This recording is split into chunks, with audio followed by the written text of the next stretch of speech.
welcome to Sheer Edge Training. My name's Jo Faraday, and today's live chat we are delighted to welcome our brilliant panellists from some fabulous charities around the UK. We appreciate you all taking the time to speak to us during this time and sharing your experiences with us. So please welcome Nina Gandhi from Cynthia Spencer Hospice. Hi Nina, thanks for joining us today. Hello, thank you very much for having me. No problem. Cindy Wilcox from Our Turn to Nurses. Hi Cindy, thanks for joining us today. Thanks for having me. Welcome. Steve Phillip from the Jordan Legacy. Hi Steve, thanks for joining us today. Hello Jo, hello everyone. And Kaylee Biggs from the Bopran Charitable Trust. Hi Kaylee, thanks for joining us today. Hi everyone, thanks for having me. No problem. Also wanted to welcome co-hosts Karen Edwards and Leah Bova Armstrong. Both will be sharing your questions. So if you are joining us on the live chat via Zoom, please feel free to post your questions in the box, and Karen and Leah will put those through to us. And for those of you watching through the Facebook live stream, please feel free to post your questions there and they'll get them too. So now the introductions are over and it's time to get to the nitty gritty. I want to start with you first, Steve. So the Jordan's Legacy is a fledgling charity, and tell us a little bit about what your charity does and how you've been managing during this uncertain time. Yeah, thanks, Jo. Yeah, I mean, the Jordan Legacy was founded in the wake of really a family tragedy when my son Jordan, at 34, took his own life in December, just gone. So we're now just coming up to 8 months. Having had no experience at all myself in the mental health system in any way, I nevertheless decided that we should do something in Jordan's memory to try and prevent suicide and improve people's well-being and mental health generally. So with the support of friends and family and a large business network that I had, the Jordan Legacy was really born out of that. And you know, it is, as you say, very much a fledgling organisation and website at the moment, designed to provide some signposting and help and guidance and stories that people can engage with, maybe recognise themselves when they approach the website. And as time goes on, of course, we'll develop into providing a range of services to help support people who are struggling with their mental well-being. Been interesting as a new organisation, or new organisation makes it sound massive. We're not at all at this stage. Fledgling is definitely the right word. And I think, you know, all this happened kind of during lockdown, of course, really. We had the 3 or 4 months where we all were dealing with everything that we had to deal with from December. And I've been involved in consultancy for many years and training myself, and decided I'd go back to work in March. And then, of course, Boris told us all to stay in our houses in March. So I thought, okay, back we go again then. So challenges have been, I suppose, is that anything that we had planned where we might have gone out into the community, maybe run workshops and physical events, were just really all put on hold. So we've not been able to do anything in that respect to get the word out there, although we've been able to do a tremendous amount online, of course, and particularly through my own personal LinkedIn network. So that's the first thing. We were sort of restricted by the lack of ability to run external events, and that also meant that anyone who, you know, might have wanted to support the work we're doing or has intimated that that's what they wanted to do, you know, we weren't able to sort of get together and maybe have committees discussion, sit down, have a coffee, and have that real face-to-face time. You know, thank goodness we've got Zoom and the likes to be able to do that. But as we discussed just in the introduction, there's only so many Zoom meetings you can survive in a day, I think. So that's had a slight impact, but nevertheless hasn't prevented us moving forward. I think the other side, though, has been, you know, the very purpose we were set up was to provide some support and help for people struggling with their mental health. Well, of course, the lockdown has increased significantly the people struggling with mental health, and therefore the communications that I receive, you know, I was just looking at my phone just a moment ago and some of the messages I got here, again, which is a daily occurrence of people are struggling out there now. So at a time where we want to do more and we're somewhat limited, we're getting an increased level of people coming to us, looking for help. So, it's interesting times, really. And it's one of those things that, as you say, as a fledgling organisation, it's trying to sort of get through this period and be as supportive as you can for those that you want to offer that support to. So thank you for sharing that with us. Nina, I know that Cynthia Spencer Hospice runs regular fundraising activities.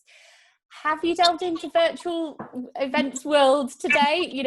What has your charity been up to during this time? So first of all, thanks again for having me along today. So for anybody that doesn't know, Cynthia Spencer Hospice is based over in Northampton, and we provide palliative care for patients with life-limiting conditions. So just to give you a little bit of background on that. But yeah, we very much have sort of delved into the virtual world of events, because quite honestly, what else can you really do at the moment? So there isn't really any other options in some sense. So we've actually got our virtual colour run that's coming up on the 15th of August. So if anybody wants to get involved with that and throw some paint at each other in their garden, and they're very welcome to sign up to do that. Idea. So yeah, that's the one that's coming up in a few weeks. So it has been difficult, but we try to be as innovative as we possibly can, really. And bearing in mind that we are, not a national charity, we are a small charity that is well known within sort of Northampton and Northamptonshire. We've relied quite heavily on our local community to support us with getting involved with sort of those virtual events. So one of the things that's been really successful is we ran a number of live lounge events, similar to what sort of Radio 1, if anybody's familiar with that, used to do. I think they still do now. So we invited local artists along to perform live on our Facebook page or on their Facebook page. And our community fundraiser, Kelly, really, this was her idea initially. So they were really, really successful. And these came to sort of a bit of a close last weekend, where we ran a Forget Me Not concert, which was in line with our Forget Me Not campaign. So these have raised a few £1,000s. So they've been really, really successful. If anybody's been able to see any of those, so they've been great. We've also had things like, as well, campaigns going, such as what we've called Pledge for Cynthia, which is where our supporters may not be able to necessarily do anything for us right now, because they may not have the time, or they may be in a difficult financial position themselves, etc., but where they can actually pledge to support us in the future, whether that's through fundraising, volunteering, and that type of thing. So that's been great, and something that we've had quite a lot of feedback from. And as time moves forward, fingers crossed, there will be some sort of events that do take place later on in the year, but it very much has been obviously virtual at the moment. And really important that we still manage to engage within the local community, so people know that we are still there. And despite the fact that at the moment, similar to hospitals, the hospice is very much shut off to the usual way of visiting and things like that, that our patients and their families are still supported in the best way that they can possibly be supported, by us continuing to do the fundraising to get that support from the local community. And it's down to simple things as well. So we have a lot of local businesses that support us with hampers. So we get a lot of unwanted Christmas gifts and things like that donated to us. And we put them all in really nice hampers, and then we put them in the community, and people go into the chemist or the shop and that type of thing, and they put their little name on a square, and then they have a chance of winning a hamper.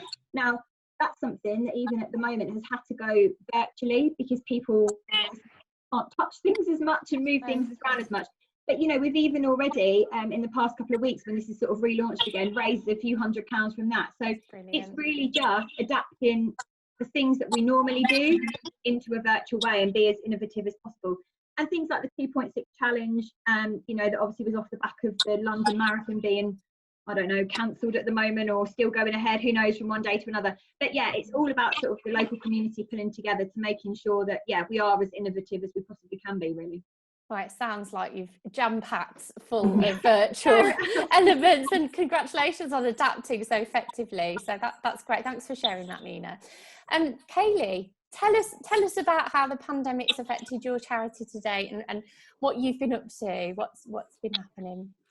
For those that don't know, the Botbrand Charitable Trust help disadvantaged children across the UK. So we support children with disabilities, life-limiting illness, and those in extreme poverty. So I suppose there's two kind of aspects really to the challenges that we've faced. The first being that through the pandemic, the people that we support have kind of needed our support more than ever. So the demand for our services has been up, particularly those that are in poverty, and we've had a number of our children that are shielding. They can't get to their normal kind of supermarkets that they would normally go to. Some people have had specialist diets, that type of thing. So the kind of demand for our support has been more than ever. We've had more applications than we've had in previous years. So it's really kind of been challenging to try and meet all those demands.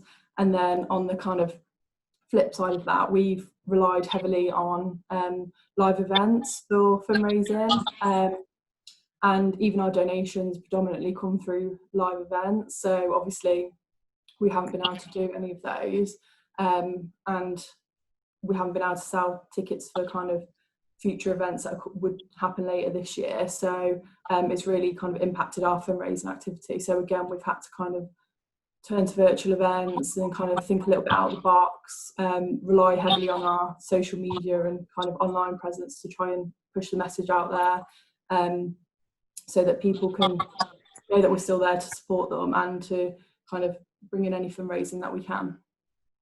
I mean, like you say, it's such a massive impact when you rely so heavily on the fundraising and the people that ultimately you want to support. You can't physically, support them in the way that you normally would. So it sounds like challenging times, but it sounds like you've adapted. It's a matter of having to, isn't it? And we're obviously wishing you all well. And I know links are being shared in terms of if anyone does want to donate to any of the charities today, you'll be able to do that.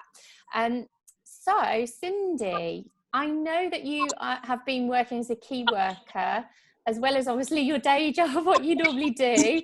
So as well as our turn to nurses, can you tell us a little bit about what you've been up to during this time?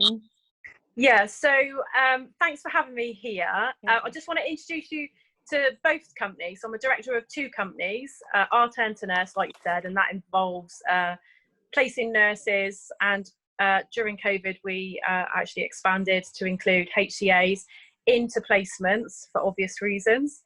And then Our Turn Enriching the Next Generation, which is a community interest company, not for profit with charitable aims. And during the kind of lockdown period, I can share some of those experiences that others have talked about right now, where it's been quite challenging. There's been higher demand than usual for services around kind of financial support, mental health support, and just generally difficulties around the things that we'd ordinarily do in terms of raising money and helping get support. Like food donations, for instance, was something that we've done all through the year. So Operation Snow and Operation Snow, not just for Christmas. We've had an enormous supply of food all through the year. And then obviously when lockdown came, that was more challenging. So we had to find different ways of engaging with companies actually to try and make sure people in the community had food. The most of the work that I've been doing actually through lockdown has been working as a nurse in care homes. And that's not come without its own challenges, as you can imagine. So working as a nurse where people are at the end of their life, and then there's a restriction placed around kind of visits and who can visit and how that affects people's mental health, has been probably one of the most challenging things that I've experienced in a long time. And somehow we've made it through till now, and we've been able to kind of support one another. Our Turn CIC actually set up a helpline around mental health and supporting mental health professionals, because there was a lot of anxiety in the system and also distress around some of the things that we were experiencing and just how to regulate ourselves. So yeah, there's been lots going on, and I share some of the stories that my colleagues here on this call have talked about, which we are definitely better together though. So definitely better together. Thank you for sharing that, Cindy. So what are all your feelings about continuing the virtual event element? I mean, are you feeling like confident that you may run live events in the autumn going into early next year, or are you feeling like virtual this year and then you'll revisit it next? That's an open question, so whoever wants to grab that one first. I think Nina's experience is interesting. I think with the live lounge, and you suddenly start to, if you get your creative head on, think of different ways you could run similar types of events. And it's all about reaching people, isn't it? Whether those people are standing in a field with you, or whether they're all on screen here. If you can get your message out to people and maybe entertain them in the process, which everybody needs right now, then yeah, I mean, I think having as a contingency virtual events available to you to deliver, I think that's going to be really important. Yeah, definitely. I think it's just about having all those those backup plans. So being the corporate fundraiser, I've got my golf day that I run in October, that at the moment, touch wood, got a wooden desk below me, just so you know, that it is going to be taking place. As far as I'm concerned, I've had discussions with the golf course. There's lots of elements in place where people will be safe, and obviously golf was one of the first sports that was allowed back, so they've had lots of time to plan for that type of thing, which is absolutely brilliant. And it gives the business community an opportunity to take their clients out on the golf course and do something, social distancing obviously, and they haven't been able to do for a number of months. So I am really excited about that. But today I've been sort of planning what I can do for my corporates at Christmas, looking into maybe doing like a virtual wine night, something like that, like wine tasting, those types of things. So again, just being as innovative as we possibly can. I'm in discussions with quite a lot of wine merchants and things, so that's good. And then moving into next year in terms of other things, so all those challenge events, and the walks, the abseils, the skydives and things like that we haven't, obviously can't be strapped to someone and be socially distant, can you, to do a skydive? So all those types of things, fingers crossed, we're still looking that they will go ahead for next year. And again, from a community point of view, I know Kelly, like I said, who's our community fundraiser, she's very much into looking into how we can engage with schools again, so doing like reading challenges and things like that when schools return. So yes, we've got a backup for a lot of things at the moment, but we're hopeful that in some way, shape or form, events, they will come back. It's just going to be different out there. Yeah, I think, although we've kind of had to adapt for this year, I think we've actually learned quite a lot of useful things that we can take forward. And although it'd be good to kind of get back to the live events next year, I think there's definitely some elements of virtual events that will run throughout 2021 and onwards. Anything to add, Cindy? I think for our turn, we've just tried to keep going, keep connected with the community. I think people sharing information about us has been really useful. I want to say a big thanks to actually a lady who ran a marathon. She came up with a creative idea. It didn't stop her. So the actual event that she was scheduled to run at was cancelled for obvious reasons. And she just got an independent, verified kind of run organised, and she ran 26 miles on Sunday. Oh, and she was really great. So I was like, like not even a worldwide pandemic could stop her. So she was unstoppable. Annie, well done, Annie. So yeah, things like that. I mean, and we've had like online quizzes and things like that, which it's been actually really nice. And I think people have really enjoyed those because it's meant that people could connect socially while they're locked down as well. Yeah, people miss that. We've all missed that, I think. Oh yeah, definitely. Definitely the human connection and contacts. Totally. I'm a hugger. I'm a big hugger. Yeah, for me, it's like. So how can people support your charities right now? As you've all said, I mean, you're from all areas of the UK, so and not being a mainstream charity, you know, how can you sort of get your message out there and people support you?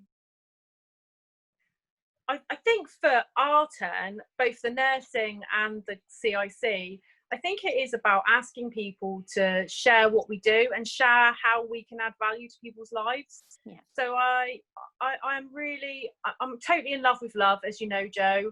I've written, you know, a book about the model of love leadership, and I'm talking to people about having healthy, happy lives. And I think one of the things that people can really do is just share stories about how we can help people, because where there are people that need help, if they see charities, community interest companies, organisations that are there to help them and support them, they're going to reach out to them. And I think that in turn enables people to get the support they need and also raise awareness around how people can help us. And I think it's not always about money. You know, we ask for a lot of food, support, voluntary hours, things like that, which really does help too. So I think from an RTEM point of view, and I'm sure my colleagues here on the call will say the same, but I think it's not just about money, it's about the cheap things as well, like sharing stories on social media, shouting about the good work that we do. So definitely. Anyone else got anything to add to that? Yeah, I think from the legacy perspective, it's more a case of what can we how can we support people? At the moment, you know, we don't need support as such. We're that fledgling, but you know, just to say that if you know people that are struggling at the moment, you know, there's lots of sites. We know, you know, some great sites out there, but the Jordan Legacy is one of them that you can come to, and there's a home menu on the front page there that if you're experiencing any kind of difficulties, there's a menu list of what they may be, from bullying to I just feel isolated at the moment, I just feel alone. There's a menu which will just take you to a link and a resource where, you know, one of the other organizations could be Mind, it could be any of the other, it could be Samaritans if it's got, you know, that serious. You know, we can signpost you to help. So all I'd say is, yeah, if you're listening to this, you know, share the website with anyone you know who's struggling, or just share it with your network anyway. One of the best ways to probably protect mental health is to start doing something about it before you actually start suffering with poor mental health, which I think is really important. So yeah, just we're there as a resource. Yeah, I think similar to what the others have said, I think, you know, as much as we'd love people to fundraise for us and kind of help us on that side of things, you know, we understand that it's been a kind of tough time for a lot of people. So I think, you know, we're just really kind of focusing on spreading awareness and kind of getting our message out to people of who we can help, and you know, look into how we can sustain the charity for the future. And you know, the more people that we can help, obviously the better. So you know, kind of liking our social media posts and sharing our kind of social media and events that we're kind of looking to do in the future would be kind of the help that we need. I definitely think, like what the others have said as well, in terms of it's sometimes not the huge things, it's the little things. So yeah, at the moment, the sharing, the tagging, you know, posting it on Instagram so your friends can see and that sort of thing. And for us as well, you know, we've sort of reached out to people that if they are still furloughed or they're able to give a little bit of time, we have so many donations that come into our retail unit in Moulton Park that we need people to help look through the bags of stuff. And just give a couple of hours so that our retail side of the charities can still very much, you know, thrive during this time. And that as well has also come where people have been having a huge clear out of their houses because they have had nothing else to do while we've all been locked inside.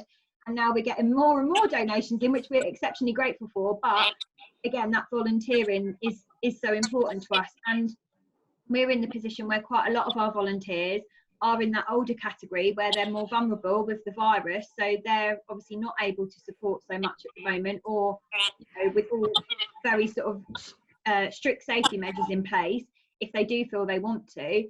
So it, you know, it is really important. But I have also been really lucky talking to people, you know, talking to local businesses, that I have even had someone say that we're still looking to take on a new charity of the year next year and they want us to be that. So in all the doom and gloom, there is still hope, and there is still, you know, hope for the future out there. And I think it's really important to sort of hold on to that, because some days, like everybody, depending on whatever position we're in at the moment, it is hard. It's hard for the businesses, it's hard for individuals. And I just think, yeah, it's important to remember there is going to be, you know, there is light at the end of the tunnel, and we will get through this.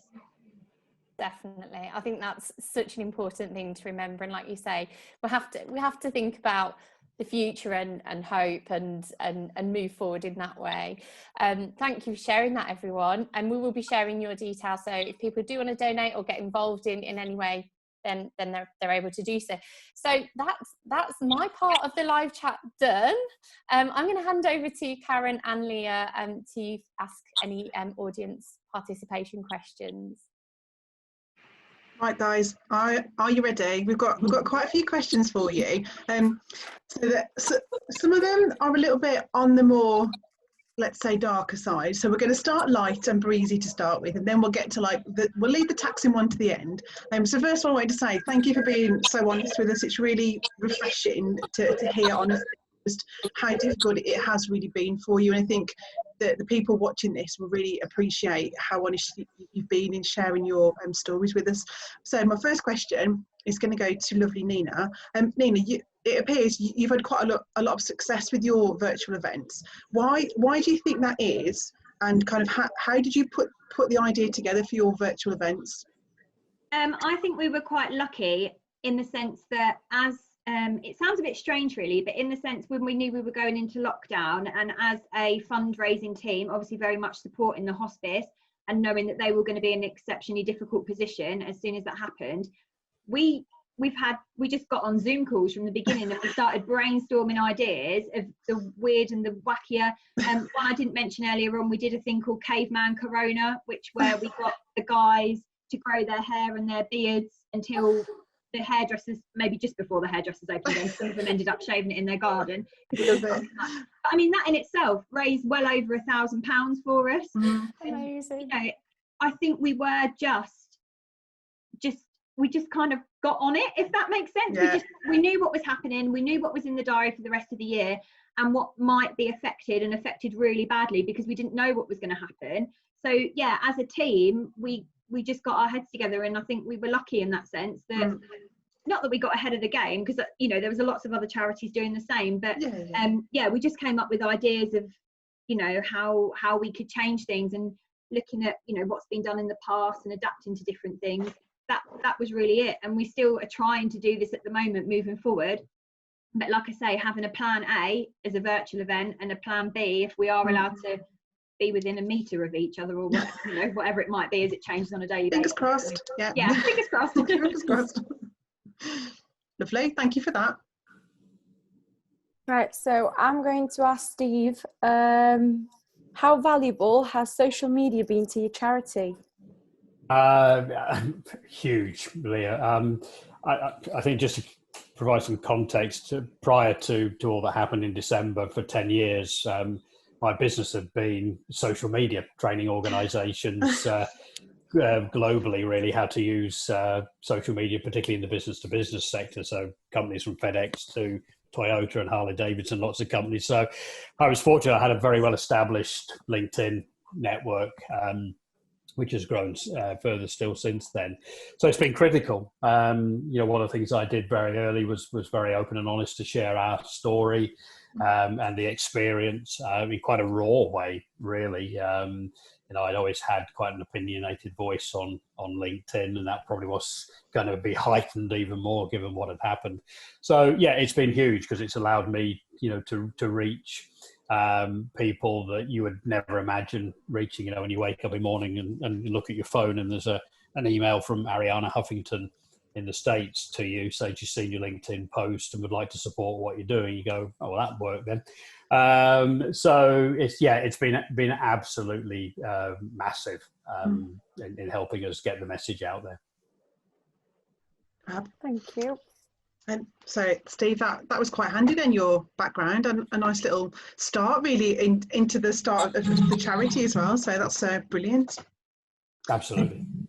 Cindy, my question to you, it's more, I suppose, a personal question really, that you've got two businesses that you're running and you're a key worker. How much do you think you've learned kind of about yourself, your personality, your resilience during this time? Because I'd imagine actually it's been quite tough for you, and especially in the key worker role, and then happy pushing your charity forward. So what have you learned about yourself during this time?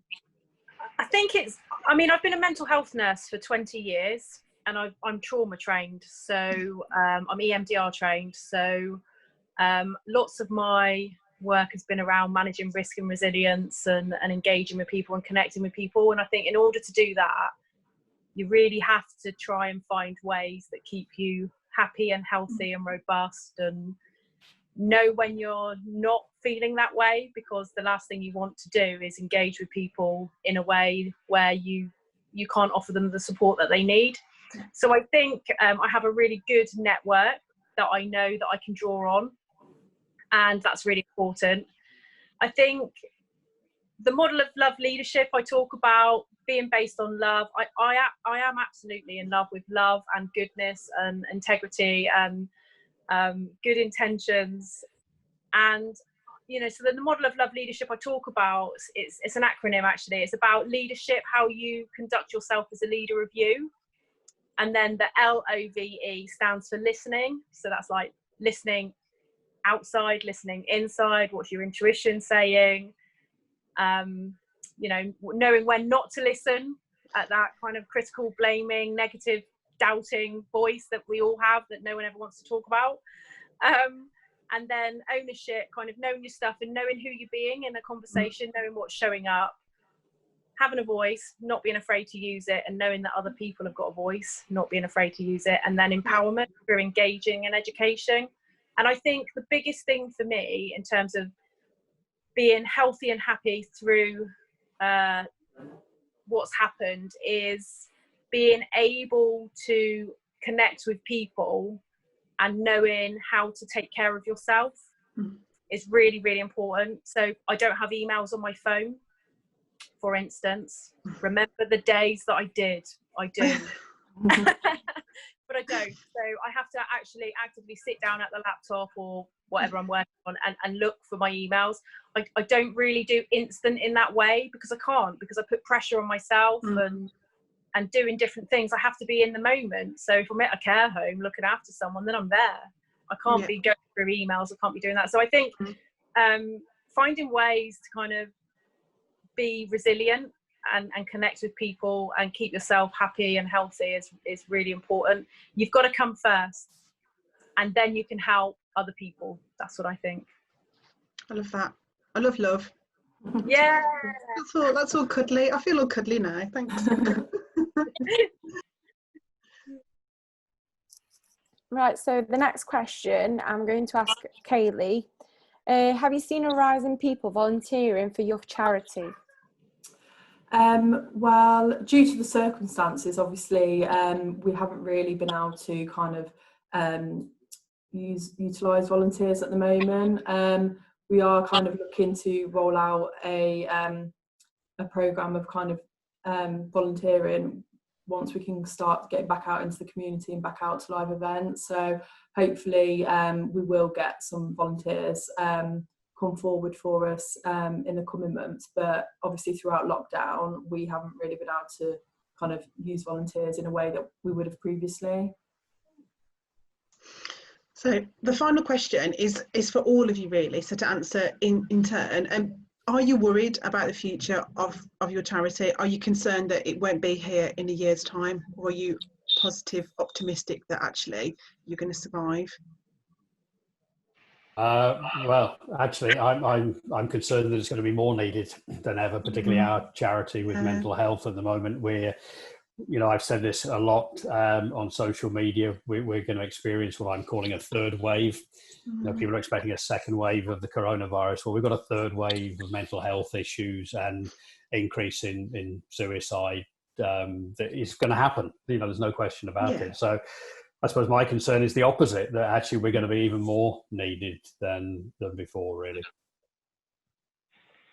Yeah, I think as charities and community interest companies, we are having more demands placed on us. I think it is very challenging though to balance how you fund that and how you kind of engage with people when there are such restrictions around. So I think it is about being creative and not underestimating how little you can do or support a charity in terms of how you feel will make a difference. And I think because it's the little bits that make the bigger bits. So if you're thinking like, oh, actually, you know, I can't give much, or I can't give much time, or I can't give much money, or I can't, actually just try it, because if lots of people do that, then it has a bigger impact. So I think, you know, go for it.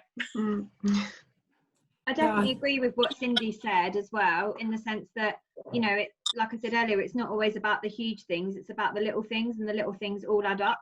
And I think we're all very aware that that is what people can do at the moment. It's all the little things. So, you know, our patients are still going to be there, the hospice is still going to be there, and we just need to keep on making sure that everybody has the care and their families have the support that they need. And I guess for all of us, because we are smaller charities in our sort of more local community in a sense, and we are well known, you know, within that, I think that sort of, you know, targets a different group of people than if it's a national charity, you know, that it's very different. And you know, it's surprising as well, I know I've had people engage with me during this time that I haven't really spoken to much before, or they've never volunteered for us and things like that. And also it's things like this, it's all about networking, it's all about, you know, having those relationships with different people, making sure that your voice is heard, the charity is out there, and people are still very much aware of it, because, you know, if it's in people's minds, then hopefully anything that they're able to do, they will, you know, come to you to be able to support. So yeah, and keeping those virtual events and everything like that going, and cycling and all sorts of things that we've got coming up, like I said earlier, cycle for Cynthia, I forgot about that. But yeah, it is really, you know, important. And yeah, fingers crossed that we'll all, like I say, get through to the other side. But we're lucky, I know we're lucky in the sense that we do have a lot of good support out there, so let's hope that continues. Yeah, I think similar to what the other guys have said, it's not really a case of it's not existing. We need to support the people that need us. So you know, by hook or by crook, we need to carry on and make sure that we're supporting the children that need us. So you know, we'll have to find a way to make it happen. And you know, I think we're kind of optimistic that we can do that, because we've got a good following of corporate supporters and kind of local friends and family to the charity. So, you know, as long as we can count on them and expand that following, then I think we're hopeful that we can get through it. Fab. Right, thank you. Thanks everybody. That's all the questions that we've got for you. So thanks for answering those questions honestly for us again. Now I'll give you back to Jo now. Yeah, thank you everyone. Before we conclude, obviously, this Year Edge Training Live chat, I just want to say thank you to you all for taking the time to, you know, speak with us today. You know, all of your stories and all of your charities and organisations are so valuable, and, you know, it's important that we get behind you in whatever way we all can. So thank you for taking the time to chat to us. Thank you. Thank you. You're welcome. Thank you, Jo. You're welcome. And thanks as always to Karen Edwards and Leah Bover Armstrong for being brilliant co-hosts. Thank you. And as always, a big thank you to Gino Spolverino, the man behind the tech. Without him, we would all be sitting in the dark. So thank you, Gino. And yeah, thanks for joining us, everyone.